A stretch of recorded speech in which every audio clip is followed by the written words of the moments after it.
रमा एकादशी व्रत 28 अक्टूबर सोमवार 2024 को मनाई जाएगी। एकादशी तिथि प्रारंभ 27 अक्टूबर 2024 को प्रातः 5:23 से 28 अक्टूबर को प्रातः 7:50 तक।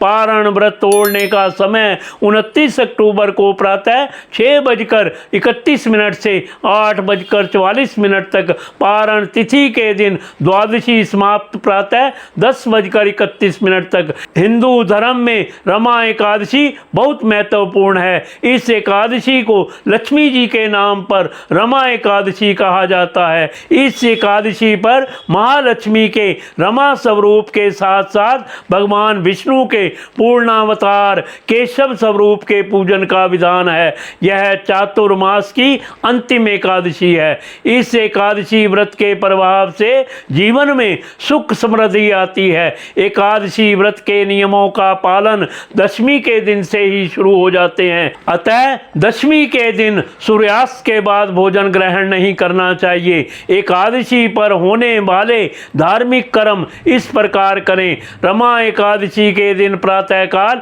स्नान के बाद व्रत का संकल्प लेना चाहिए और भगवान विष्णु की पूजा करनी चाहिए। पूजन में भगवान विष्णु को धूप, तुलसी के पत्तों, दीप, नैवेद्य, फूल और फल आदि अर्पित करना चाहिए। रात्रि में भगवान विष्णु का भजन कीर्तन या जागरण करना चाहिए। एकादशी के अगले दिन द्वादशी पर पूजन के बाद जरूरतमंद व्यक्ति या ब्राह्मण को भोजन और दान दक्षिणा देनी चाहिए। एकादशी के अगले दिन द्वादशी पर पूजन के बाद जरूरतमंद व्यक्ति या ब्राह्मण को भोजन और दान दक्षिणा देकर अंत में भोजन करके व्रत खोलना चाहिए। पद्म पुराण में उल्लेखित वर्णन के अनुसार रमा एकादशी व्रत कामधेनु और चिंतामणि के समान फल देता है। इस व्रत को करने से मनुष्य के सभी पाप कर्मों का नाश होता है और उसे पुण्य फल की प्राप्ति होती है। इस व्रत के प्रभाव से धन धान्य की कमी दूर होती है। प्राचीन काल में विंध्य पर्वत पर क्रोधन नामक एक महाक्रूर बहेलिया रहता था।